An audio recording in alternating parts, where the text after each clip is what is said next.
He threatened to call the cops on me, so I quietly sold his inheritance. Get out before I call the cops and have you arrested for trespassing. My grandson Marcus spat those words at me while standing in my doorway, the house I built with my own hands, the property I'd sacrificed everything to pay for, the home where I'd raised him after his mother abandoned him. He thought he was kicking out a helpless old woman who had nowhere to go. He was wrong. You see, Marcus had made 3 fatal mistakes that night. First, he assumed that because I was 74, I was powerless.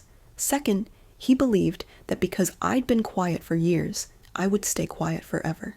And third, this was the big one, he never bothered to check whose name was actually on the deed.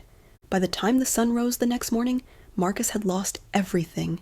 His inheritance, sold, his future, gone to strangers, his carefully laid plans, destroyed by a grandmother who remembered exactly who owned what. But here's what he really didn't see coming.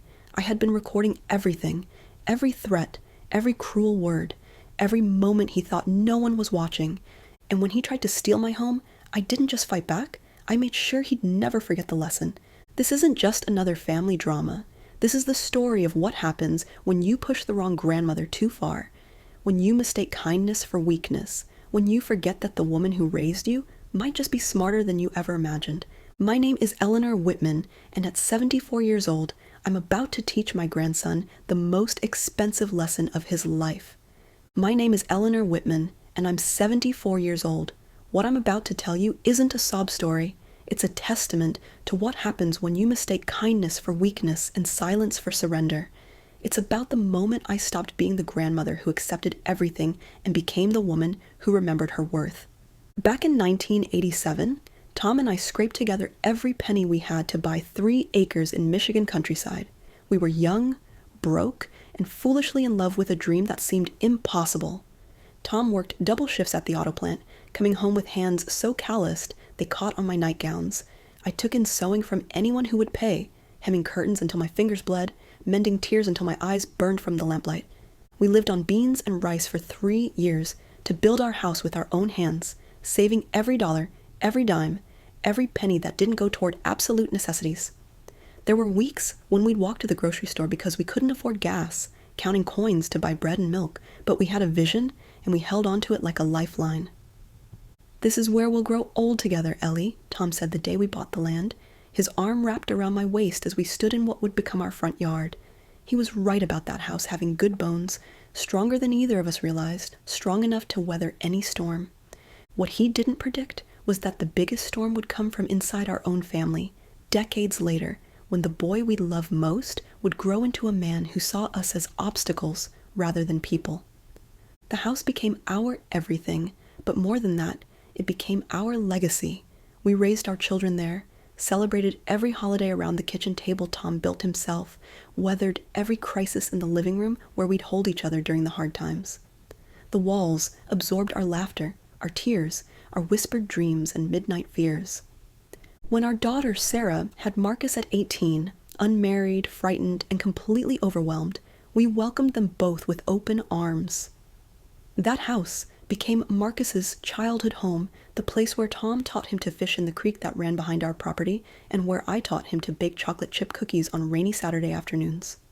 I remember the weight of baby Marcus in my arms during those first months, when Sarah would cry from exhaustion and I'd walk the hallways at 2 a.m., humming lullabies and wondering how something so small could fill a house with so much love. I remember his first steps across our hardwood floors, his first words echoing through our kitchen, his first day of school when I braided Sarah's hair and packed his little lunchbox with extra love notes tucked inside. I thought I was raising a grateful grandson. I was wrong, but it would take 23 years for me to fully understand just how wrong I was. But I'm getting ahead of myself. Let me tell you about the boy Marcus used to be before you understand the man he became, because that contrast is what made his betrayal cut so deep. Marcus was the kind of child who noticed everything. He'd ask why the sky was blue and actually listen to the answer. He'd help me fold laundry without being asked, his small hands trying to match the corners of fitted sheets. When Tom got home from work, Marcus would run to him with the kind of joy that made my heart ache with happiness, pure, uncomplicated love that asked for nothing but gave everything. During summer evenings, Tom would take Marcus to the creek to catch fireflies, and I'd watch from the kitchen window as they bent their heads together, sharing secrets I'd never know. On winter mornings, Marcus would crawl into bed between Tom and me, his cold feet finding warm spots against our legs while he told us about his dreams, adventures with pirates and dragons and magical kingdoms where grandfathers lived forever. Those were golden years, filled with birthday parties in our backyard, Christmas mornings when Marcus would wake us at dawn to see what Santa had brought, Easter egg hunts that turned into elaborate productions with clues and prizes hidden throughout the house and garden. Marcus was the center of our universe, and we never minded that everything revolved around his schedule, his needs, his happiness. Tom passed away in 2003 on a Tuesday morning in October when the maple trees were dressed in their finest gold and scarlet. It was sudden, a heart attack that took him from me between one breath and the next, leaving me alone with 16-year-old Marcus, who was devastated by the loss of the only father figure he'd ever known. The night after the funeral, Marcus found me sitting in the Tom's chair, still wearing my black dress from the service, staring at the empty space where my husband's boots used to rest by the front door. And the house felt too big and too quiet, like all the love had been sucked out through the windows. "Grandma," Marcus said, his voice cracking with grief, "what are we going to do now?" I looked at this boy, this young man, who had become the center of my world, and I made a decision that would shape the next 2 decades of our lives. "We're going to keep going," I said, reaching for his hand. "This house needs us, and we need each other. Your grandfather built this place to last, and that's exactly what we're going to do." Those words felt like a sacred promise at the time. I had no idea they would eventually be used against me. But instead of growing closer through our shared grief, something began to shift in Marcus during those final years of high school. It was subtle at first, little changes that I attributed to normal teenage development and the trauma of losing Tom. He became more distant, spending hours in his room with the door closed, coming to dinner later and later, until some nights he didn't come at all. College changed Marcus completely, transforming him from the inside out in ways I didn't recognize until it was too late. The respectful, grateful boy who left for Michigan State came home during Christmas break as someone I barely knew. He walked through our house like he was visiting a museum, touching things with careful distance, as if he was afraid our simple life might contaminate his expanding worldview. "This place is so small," he said, during that first visit home, standing in the living room where Tom had taught him to play chess and where I'd bandaged countless scraped knees. "I forgot how isolated it is out here. How do you stand the silence?" The silence he was referring to was the peaceful quiet I'd grown to treasure. Birds singing in the morning, the creek babbling behind the house, the gentle creaking of a home that had settled into its foundations. To me, it was serenity. To him, apparently, it was suffocation. I attributed his attitude to adjustment, to the natural process of a young person discovering the wider world beyond our small town. College opens your mind, I told myself, making excuses for behavior that should have been a warning. He's just exploring new ideas. But as the months passed and his visits home became shorter and less frequent, I began to see that something fundamental had shifted in how Marcus viewed not just our home, but me. He started referring to our house as the house in the middle of nowhere, rolling his eyes when I mentioned local news or community events. The creek where he'd spent countless summer afternoons became that muddy water behind the house. The oak trees where he'd built elaborate forts became those old things blocking the view. But it was the way he spoke to me that hurt most deeply, cutting wounds that never quite healed. The boy who had once hung on my every word began interrupting me mid-sentence, dismissing my stories about neighbors and friends as gossip and small-town drama. The grandson, who had helped me with grocery shopping and household chores, suddenly couldn't be bothered to carry in his own suitcase from the car. When I gently asked if something was wrong, if I'd done something to upset him, he gave me that condescending smile people reserve for children and the elderly, a look that said I couldn't possibly understand the complexities of his new enlightened perspective. "Nothing's wrong, Grandma. I'm just growing up. You should try it sometime." Those words landed like a slap. Here I was, a woman who had raised 2 children, buried a husband, survived the Great Depression as a child, and managed to keep a household running for decades, and my grandson was suggesting I needed to grow up. The words stung, but I told myself he was just being moody, just exercising the independence that all young people need to develop. I made excuses for his behavior, justified his increasing rudeness as a phase he would outgrow. I convinced myself that love and patience would eventually bring back the boy I remembered. I was wrong, but my mistakes were born from love, not naivety, and that love was about to be tested in ways I never could have imagined. By his junior year, Marcus had met Chloe, a sorority girl from a wealthy Detroit family who had very specific ideas about what her future should look like. She came home with him for spring break that year, a perfectly polished young woman with expensive clothes, professional highlights, and a smile that never quite reached her eyes. From the moment she stepped into our house, I could feel her judgment settling over everything like dust. She surveyed my living room, where Tom and I had hosted decades of family gatherings, where Marcus had opened countless Christmas presents, where we'd celebrated every milestone of his young life, and I watched her catalog each piece of furniture, each family photo, each handmade decoration as evidence of our provincial inadequacy. "Your house is so quaint," she said, the word dripping with condescension. "Very rustic, like a museum of American farm life." Marcus laughed. Actually laughed. At the home where he'd been loved unconditionally for 21 years, where every corner held memories of his childhood, where every room had been a sanctuary when the outside world became too much. "Yeah, Grandma's pretty attached to the past," he said, as if I weren't standing right there listening to every word. "She refuses to modernize anything. I keep telling her she should sell this place and move into one of those senior communities where she'd have people her own age to talk to." The suggestion hit me like a physical blow, stealing my breath and making my chest tight. Sell the house Tom and I had built with our own hands? Leave the place where every room held a lifetime of memories? Move into some sterile facility where I'd be warehoused with other discarded grandparents, spending my final years playing bingo and watching game shows? "This is my home, Marcus," I said quietly, my voice steady despite the hurt blooming in my chest.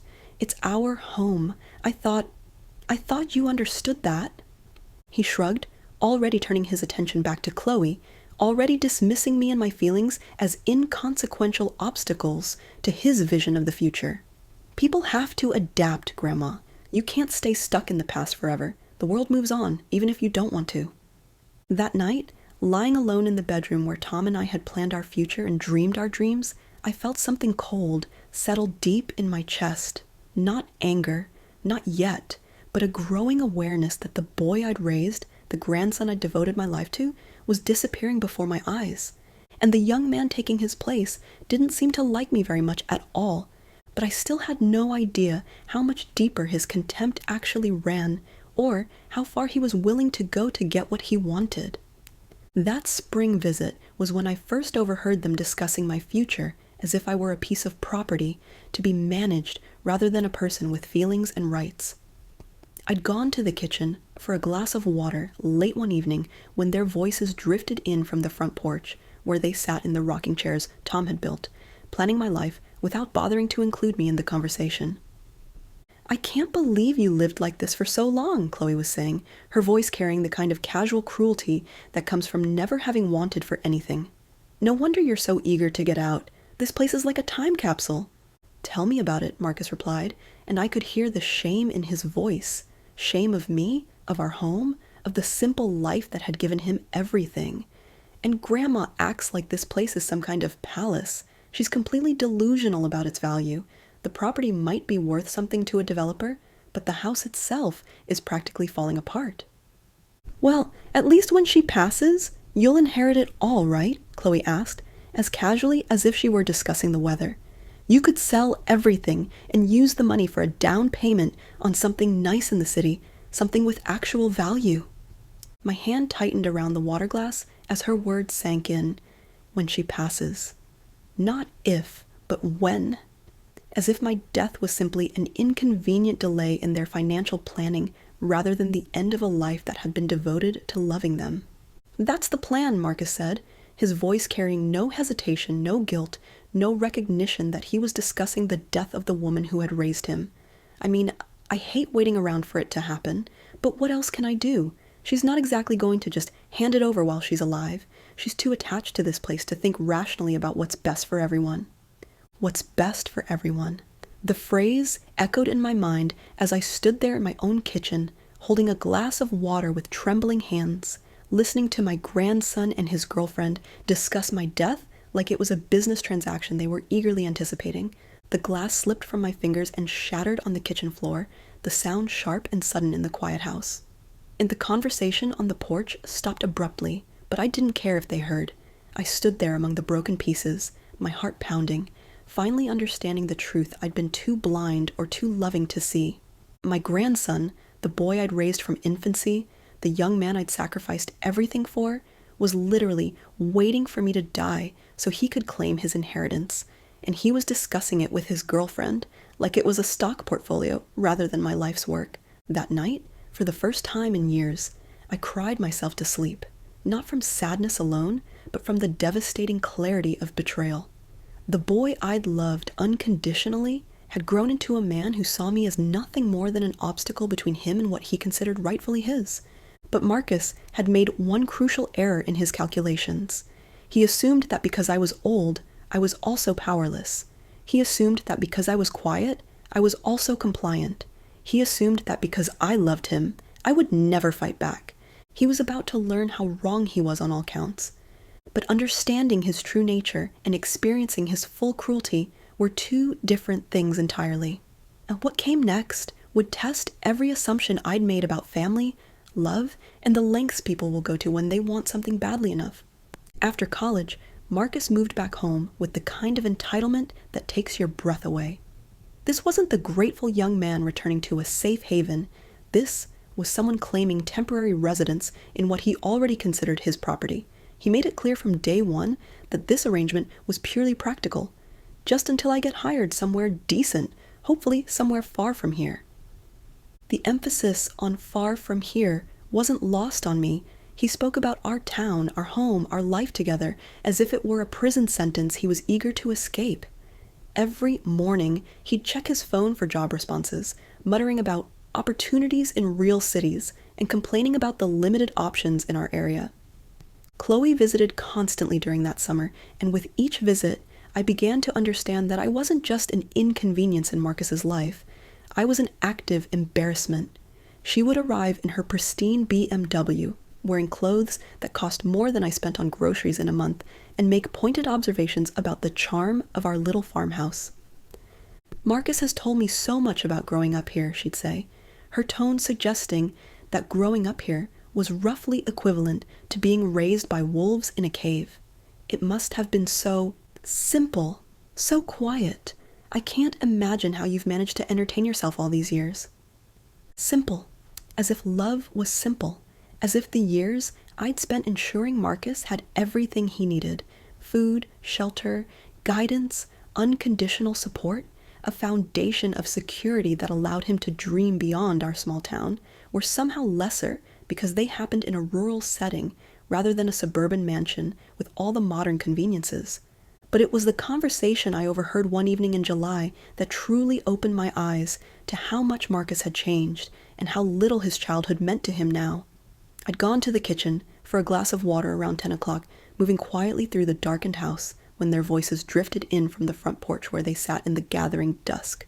"I still can't believe you lived like this for so long," Chloe was saying, her voice carrying across the night air. "No wonder you're so eager to get out. This place is like stepping back in time." "Tell me about it," Marcus replied, and I could hear him shifting in his chair. "And Grandma acts like this place is some kind of historical treasure. She's completely delusional about its value. The property might be worth something to a developer who wants to subdivide it, but the house itself is practically falling apart. The plumbing is ancient, the electrical system probably hasn't been updated since the 70s, and don't even get me started on the heating bills." "Well, at least when she passes, you'll inherit it all, right?" Chloe asked, and the casual way she said it, as if my death was simply a matter of scheduling, made my chest tight with something that felt like drowning. You could sell everything and use the money for a down payment on something nice in the city, something modern, something that actually appreciates in value. My hand tightened around the water glass as her words sank in. When she passes. Not if I became ill, not if I needed care, but when I died, as if my death was an inevitable event they were planning around rather than a loss that would affect them emotionally. That's the plan, Marcus said, his voice carrying a matter-of-fact tone that chilled me to the bone. I mean, I hate waiting around for it to happen, but what else can I do? She's not exactly going to just hand it over while she's alive. She's too sentimental about this place to think rationally about what's best for everyone involved. How long do you think you'll have to wait? Chloe asked, and the question hung in the air like poison. God, I hope not too long, Marcus replied with a bitter laugh. She's healthy enough now, but she's what, 73? How many good years can she have left? And honestly, living out here alone isn't safe for someone her age. She should be in assisted living anyway. The glass slipped from my fingers and shattered on the kitchen floor, the sound sharp and sudden in the quiet house. The conversation on the porch stopped abruptly, and I heard the scraping of chairs as they both went silent, probably wondering if I'd heard them. I had heard every word, every casual calculation of my remaining years, every dismissive comment about the home I'd built with love and sacrifice, every cruel assessment of my future usefulness. I stood there among the broken pieces of glass, my heart pounding so hard I could hear it in my ears, finally understanding the truth I'd been too blind or too loving to see. My grandson, the boy I'd raised from infancy, the young man I'd sacrificed everything for, was literally waiting for me to die so he could claim his inheritance. And he was discussing it with his girlfriend like it was a business transaction rather than the end of a life that had been devoted to loving him. That conversation changed everything between us, even though Marcus never knew I'd heard it. From that night forward, I saw every interaction through the lens of his true feelings. When he helped me with groceries, I wondered if he was calculating the cost. When he asked about my health, I questioned whether he was hoping for bad news. When he smiled at me across the dinner table, I saw the mask he was wearing to hide his impatience, but what Marcus didn't know, what he'd never bothered to ask or investigate, was that I owned every inch of that property. The house, the land, the future, it was all mine to do with as I pleased. The deed was in my name alone, the mortgage had been paid off years ago, and Marcus wasn't listed on any legal document anywhere. After 30 years of quiet sacrifice, watching him calculate my death like a business opportunity, it was time to get loud. But first, I needed to understand exactly what I was dealing with, and what I discovered about Marcus's true circumstances would explain everything. The breaking point came faster than I expected, arriving on a humid August evening that felt heavy with the promise of storms. Marcus and Chloe had been whispering together all day, shooting me meaningful looks and exchanging glances that made it clear they'd been planning something significant. When I called them for dinner, pot roast with vegetables, Marcus's childhood favorite that I'd spent the afternoon preparing with extra care, they entered the dining room with the kind of serious expressions people wear when they're about to deliver life-changing news. I'd set the good china, the plates with the tiny blue flowers that had been my mother's wedding gift. I'd arranged fresh flowers from the garden in the crystal vase Tom had given me for our 10th anniversary. I'd lit candles and dimmed the lights, thinking we were about to have a nice family dinner together. I was wrong. They were staging an intervention. "Grandma, we need to talk," Marcus said without preamble, not even sitting down at the beautifully set table. His voice carried a rehearsed quality, as if he'd practiced this speech multiple times. "This can't wait," Chloe added sharply, her tone suggesting that my timing in calling them to dinner was somehow inconsiderate. "We've been doing a lot of thinking about the future, and we've come to some important decisions that affect all of us." They wanted me gone, not just out of the house temporarily, but permanently relocated to what they euphemistically called a senior living community, where I'd be happier and safer, while they took over the property and sold it to fund what they described as a more practical living arrangement for everyone involved. "I built this house," I said quietly, my voice steady, despite the earthquake happening in my chest. "Tom and I built it with our own hands. Every board, every nail, every inch of it represents 30 years of our lives." "And it's a beautiful house," Chloe replied, with practiced condescension as if she were speaking to a confused child. "Very historic, very charming, But it's not practical anymore, Eleanor. You're getting older, and this place is simply too much for one person to handle. The maintenance alone must be overwhelming.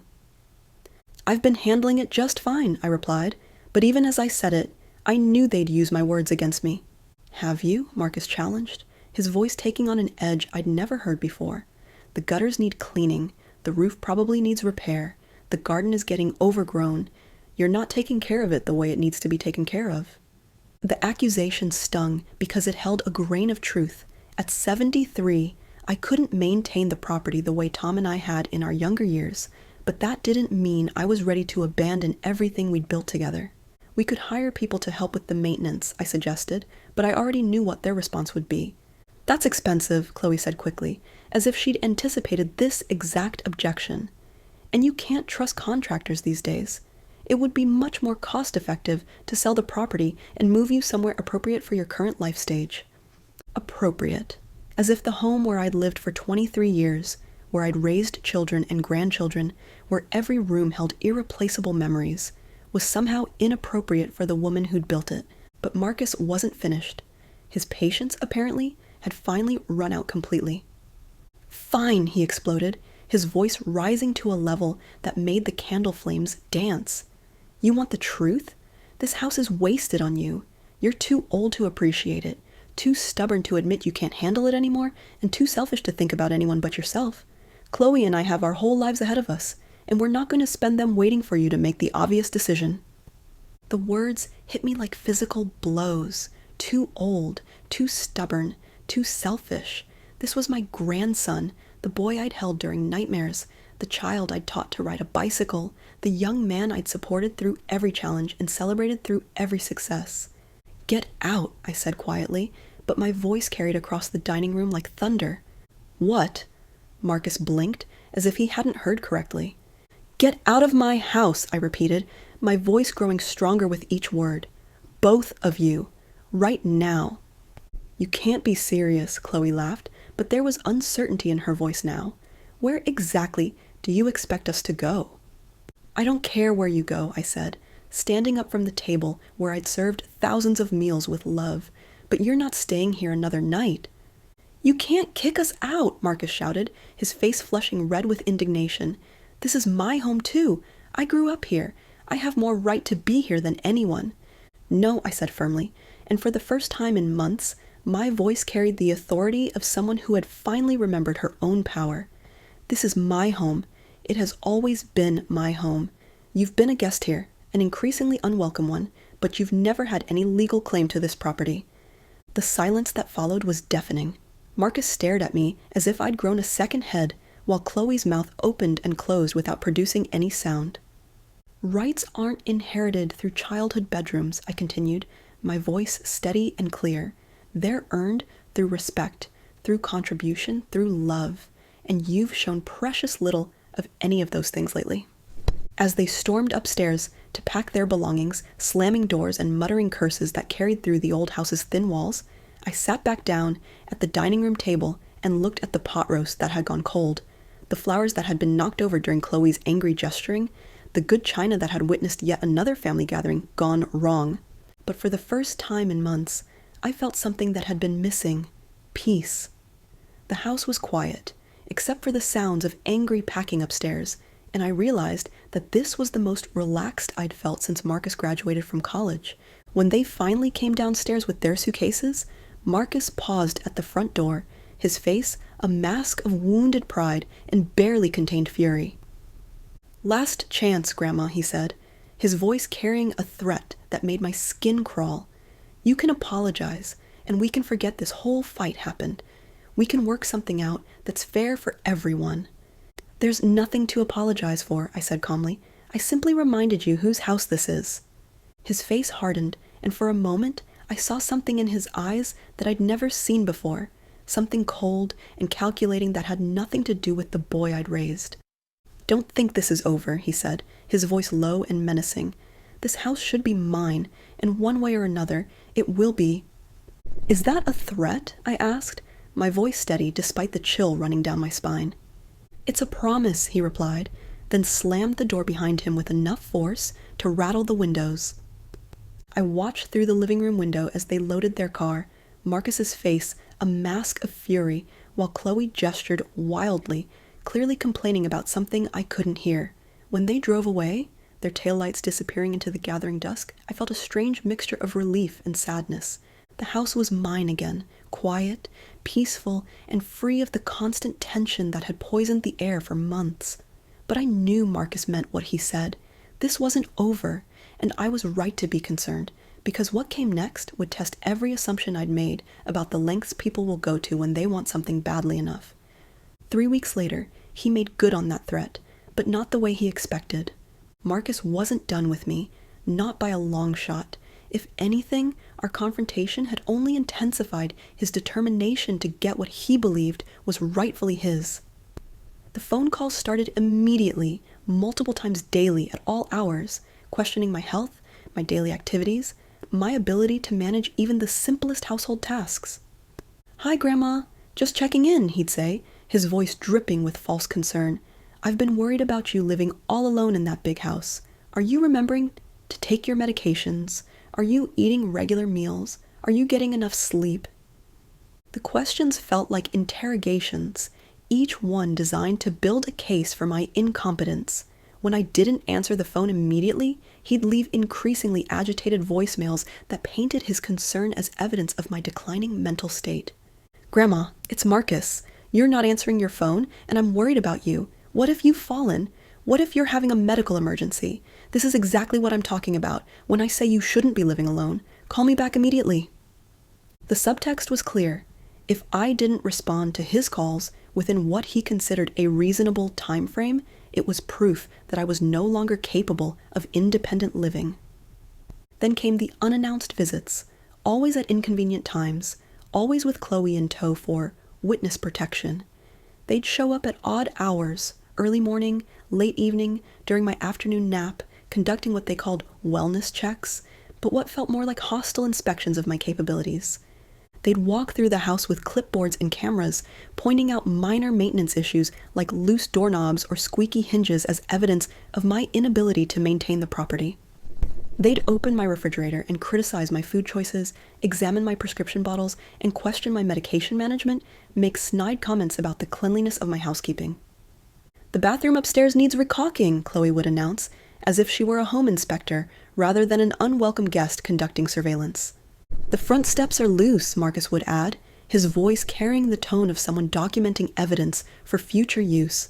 "Someone could get seriously hurt." "I'll call a handyman," I'd respond, but nothing was ever good enough for their standards. "Handymen are expensive," Marcus would counter, his voice taking on that patronizing tone I'd grown to hate. "And you can't trust them to do quality work. This house needs someone who really cares about it to maintain it properly." The subtext was always clear. I wasn't capable, I wasn't responsible, and I needed to hand over control to someone younger and more competent. Never mind that I'd been maintaining the property successfully for years before their sudden interest in its condition. But it was the legal threats that finally pushed me over the edge, transforming my hurt and frustration into something harder and more determined. It was a crisp September evening when Marcus arrived alone, without Chloe's usual backup support. He carried a manila folder, thick with printed documents, and his expression was serious in a way that made my stomach clench with dread. "We need to talk," he said without preamble, settling himself in Tom's old chair as if he belonged there. "I've been doing some research, and there are some things you need to understand about your legal situation." He pulled documents from the folder with the flourish of someone revealing a winning hand of cards. "Did you know that the state of Michigan has very specific laws about elder self-neglect?" he asked, his voice taking on the tone of someone delivering a prepared presentation. "Did you know that family members can petition the court for guardianship if they can prove that an elderly person is no longer capable of making sound decisions about their own welfare?"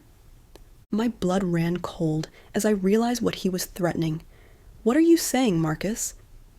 "I'm saying that if you continue to refuse reasonable help and refuse to make rational decisions about your living situation, I can file a petition with the court to have you declared legally incompetent.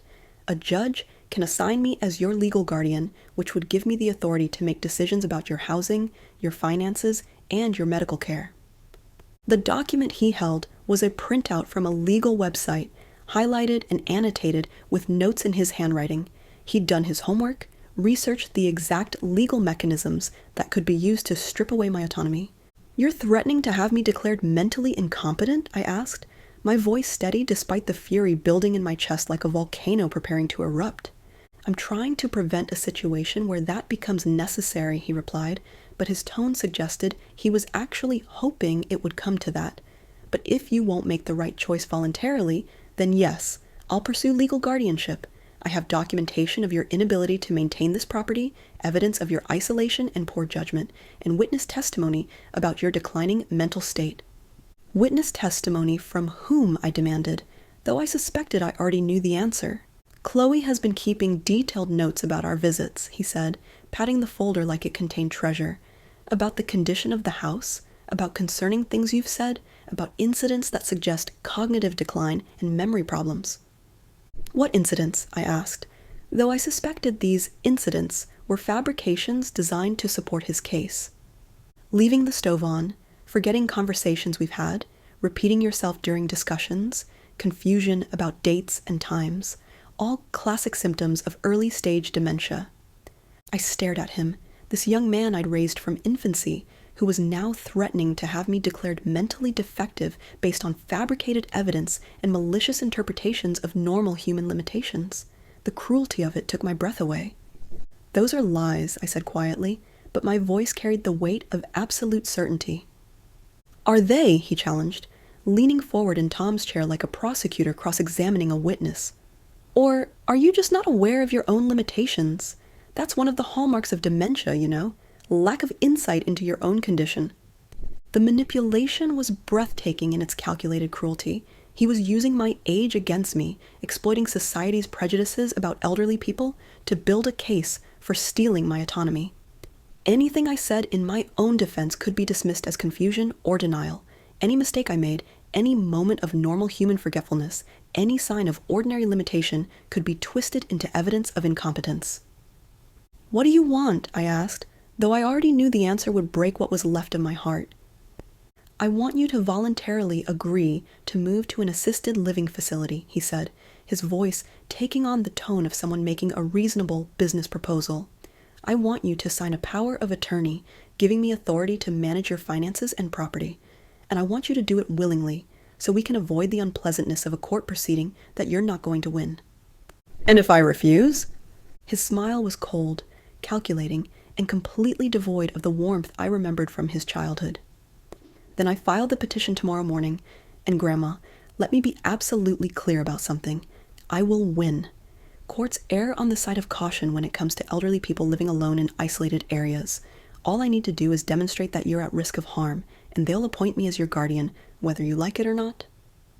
"You would really do this to me?" I asked, searching his face for any trace of the boy I'd once known, any flicker of conscience or love. "You would steal my freedom, my home, my dignity, all so you can get your hands on my property?" "I'm trying to protect you," he said, but his tone suggested he didn't even believe his own words anymore. "And I'm trying to protect my inheritance. This house is going to be mine eventually anyway. Why wait until you're dead when we could make the transition now, while you're still alive to see that I'll take good care of everything?" That was when I finally understood the full scope of his betrayal. This wasn't just about money or property. This was about power. He wanted to control me, to reduce me to a dependent child who needed his permission to make basic decisions about my own life. He wanted to turn me into a grateful, compliant old woman who would thank him for the privilege of being warehoused somewhere convenient while he liquidated my life's work. "You have until the end of the week to decide," he said, standing and gathering his threatening documents. "After that, I file the petition and we do this the hard way." "Get off my property," I said quietly, but my voice carried a strength I hadn't felt in months. "Grandma!" "Get off my property," I repeated, standing and moving toward the door, "and don't come back unless you're invited." "You have until Friday," he said, his voice carrying the weight of ultimatum. "Think carefully about your choice, because after I file that petition, you won't have any choices left to make." He turned and walked to his car, leaving me standing in the doorway of my own home, watching him drive away with my future in his hands, or so he thought. After he left, I sat in the darkness of my living room for hours, feeling something I hadn't experienced since Tom died. True fear. Not fear of dying, not fear of being alone, but fear of being trapped, of having my autonomy stripped away by someone who was supposed to love me. Fear of spending my final years in some institutional setting, mourning the loss of everything I'd worked for while my grandson sold off my life piece by piece.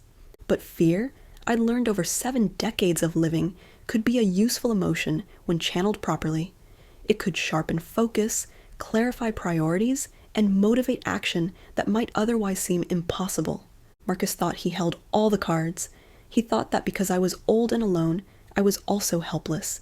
He thought my love for him had made me weak and compliant. He was about to discover just how wrong he was on every count.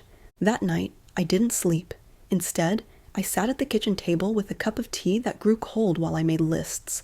Not of things to pack or facilities to visit, but of resources, contacts, and options that Marcus had never bothered to consider because he'd underestimated the woman who had raised him. I thought about Tom, about the strength he'd always seen in me, even when I couldn't see it myself. I thought about all the challenges we'd faced together, all the obstacles we'd overcome through determination and careful planning. I thought about the promise I'd made to him and to myself to never let anyone take away what we'd built together. By dawn, I had a plan. Not a desperate reaction born from panic, but a strategic response built on decades of experience, careful legal research, and the kind of quiet determination that comes from finally understanding exactly what you're fighting for. The first call I made was to Janet Morrison, an attorney who'd handled Tom's estate planning and who had a reputation for defending the rights of elderly clients against exactly the kind of predatory behavior Marcus was threatening. "Eleanor," she said warmly, when I reached her office at 8 o'clock sharp, "it's been too long. How can I help you?" I explained the situation without sugarcoating anything: Marcus's threats, his legal research, his ultimatum about assisted living and power of attorney, his plan to have me declared incompetent if I didn't comply with his demands. When I finished, Janet was quiet for a long moment. Then she said something that made my day. "That little shit!" She immediately apologized for her language, but I stopped her. "Don't apologize," I replied.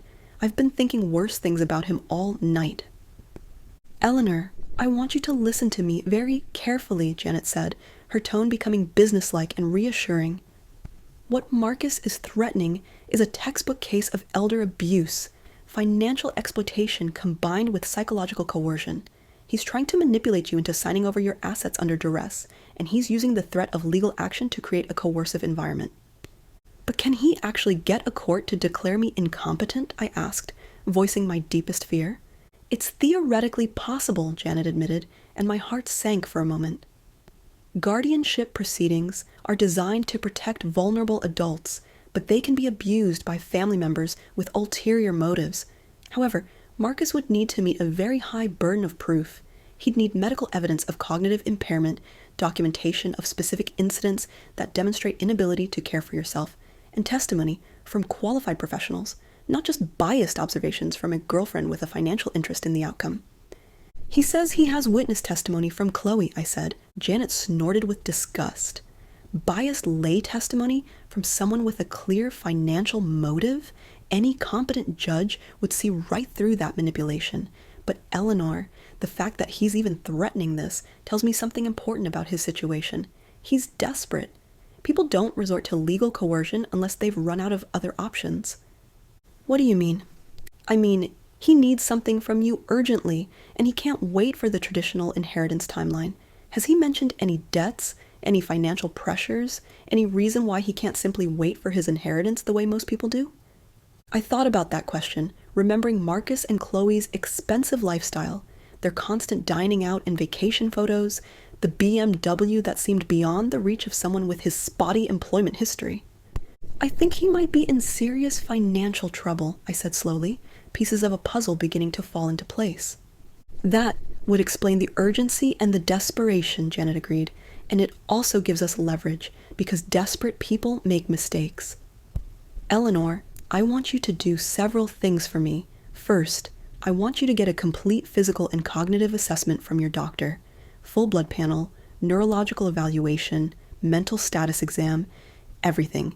If Marcus tries to file a guardianship petition, I want ironclad medical evidence that you're perfectly competent to make your own decisions. That's a good idea, I said, already feeling more in control. What else? Document everything. Every conversation, every visit, every threat. Keep a detailed journal of your daily activities to demonstrate that you're managing your affairs perfectly well. Take photographs of your house to show that you're maintaining it adequately. Organize your financial records to prove you're handling your money responsibly. I can do that, I said, my confidence growing with each concrete action item. And Eleanor, don't sign anything, don't agree to anything, and don't make any major financial decisions until we've had a chance to develop a comprehensive response strategy. If Marcus tries to pressure you into immediate action, tell him you're consulting with legal counsel. I felt better after talking to Janet, but I knew that merely defending myself against Marcus's threats wouldn't be sufficient. He'd shown me his true nature, revealed the depth of his greed and entitlement, and demonstrated that he was willing to destroy my life to get what he wanted. Defense wouldn't be enough. It was time to go on the offense. The second call I made was to Rebecca Chen, a real estate agent I'd met at church who specialized in rural properties and had a reputation for discretion and professionalism. When I explained what I needed, she was immediately intrigued. "You want to explore selling the property without listing it publicly?" she asked, her voice carrying professional interest rather than judgment. "That's right," I confirmed, feeling a sense of power I hadn't experienced in months. "I want to investigate private sale options, quiet transactions that wouldn't attract attention or generate public records until the sale is completely finalized." "That's definitely possible," Rebecca said with growing enthusiasm. "I have several clients who prefer privacy for various reasons: divorces, estate disputes, family conflicts. We can market the property discreetly to a carefully selected pool of qualified buyers who understand the need for confidentiality." "How quickly could something like that happen?" I asked, my heart beginning to race with the possibility of taking control of my own destiny. "With the right buyer and a cash transaction, we could potentially close in as little as 3 weeks," Rebecca said.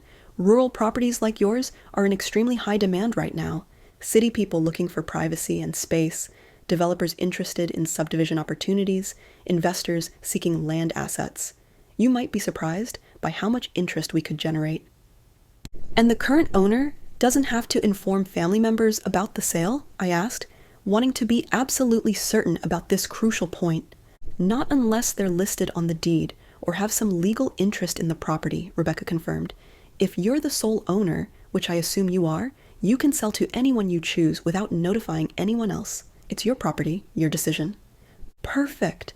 Marcus wanted to play legal games, to threaten me with court proceedings and forced guardianship.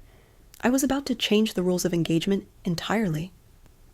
The third call I made was to Dr.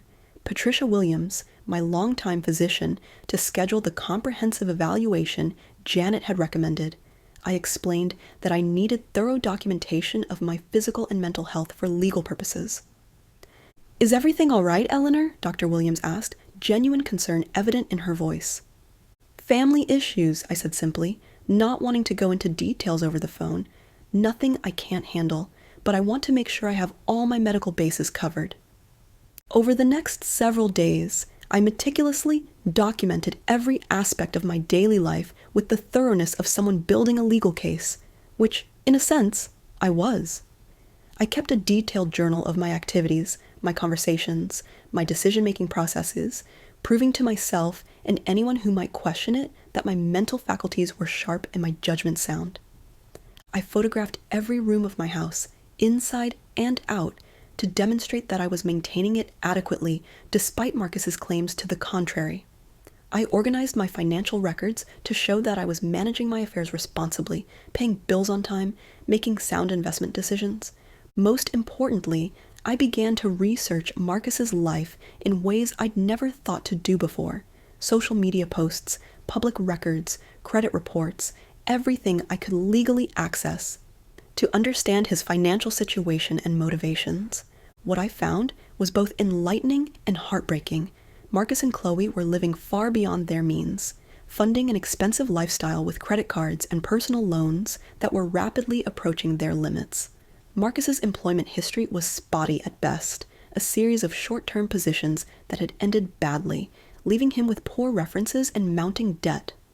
Most revealing was a social media post from Chloe, dated just 2 weeks before Marcus's ultimatum, showing them at an expensive restaurant with champagne and appetizers that probably cost more than I spent on groceries in a week. The caption read, "Living our best life while we wait for our ship to come in. Christem blessed agonic inheritance, just soon Tobrich." They weren't just counting on my death, they were actively spending money they didn't have in anticipation of an inheritance that wasn't legally guaranteed, building debt they couldn't repay without access to my assets. That's when I realized Marcus's threats weren't just cruel, they were acts of pure desperation. He didn't want to gain control of my assets for some abstract future benefit. He needed to access them immediately because he was drowning in debt and had no other way to save himself from financial ruin. Understanding his motivations gave me the final piece of information I needed to formulate my response. Marcus wanted a war.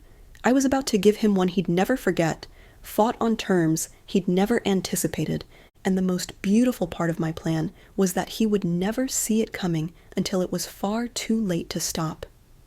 Dr. Williams's evaluation couldn't have gone better if I'd scripted it myself. At 73, I was in excellent health for my age, with blood pressure and cholesterol levels that would be impressive for someone 20 years younger. Most importantly, my cognitive assessment results were outstanding. Eleanor, you scored in the 95th percentile for your age group on every mental status exam, Dr. Williams said, reviewing the test results with obvious admiration. Your memory, reasoning, and decision-making abilities are not just normal, they're superior. You're sharper than most people half your age. Whoever suggested you might be suffering from cognitive decline or be incompetent to make independent decisions is either completely misinformed or has serious ulterior motives, she continued, her voice carrying the kind of professional authority that would impress any judge. It's definitely the latter, I said grimly. Can you provide comprehensive documentation of your findings? Absolutely, Dr. Williams replied, without hesitation. I'll prepare a detailed report stating unequivocally that you show no evidence of cognitive impairment, dementia, or inability to make independent decisions about your personal, financial, or medical affairs. If someone tries to challenge your competency, this documentation will stop them in their tracks. While I was building my medical defense, Rebecca had been discreetly showing my property to carefully selected potential buyers.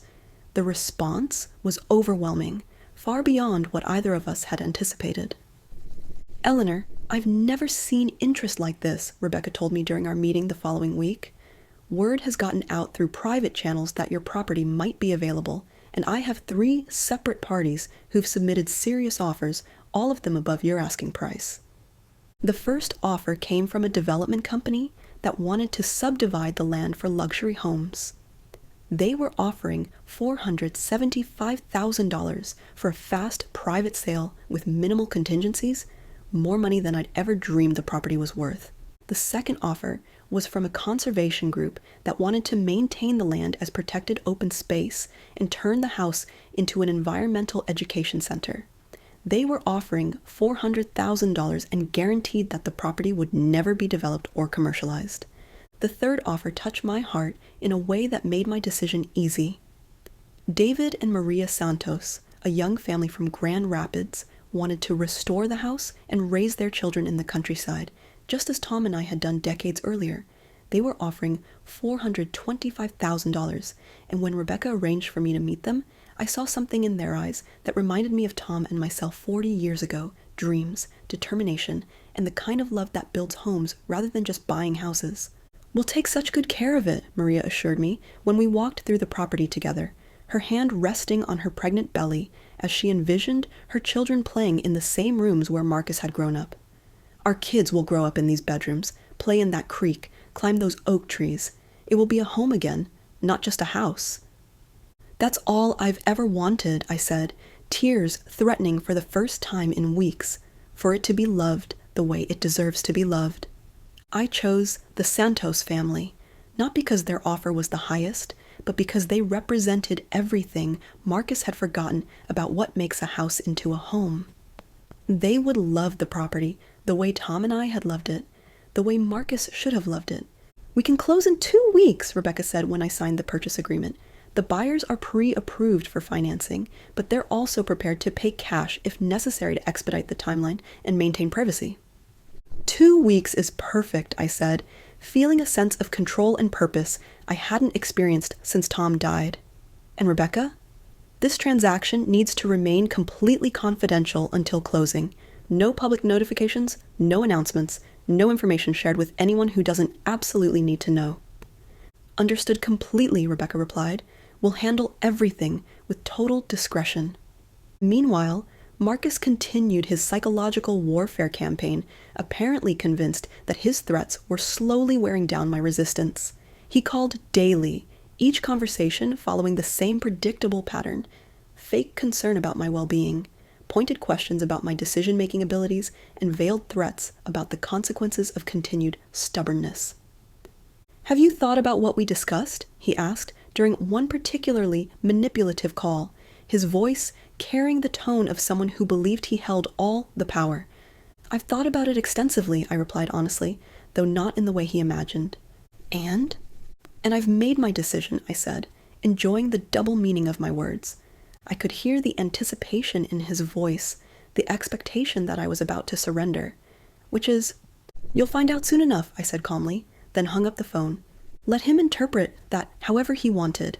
In less than 2 weeks, he'd understand exactly what kind of decision I'd made, and it would be nothing like what he was expecting. The closing was scheduled for Friday morning at Janet Morrison's law office. Thursday evening, I packed my personal belongings methodically, taking only the things that couldn't be replaced: photo albums chronicling decades of family memories, Tom's favorite books with his handwritten notes in the margins, my mother's china that had survived the Great Depression and 2 world wars. The Santos family had purchased the house fully furnished, so I only needed to take the irreplaceable memories, the pieces of my heart that no amount of money could duplicate.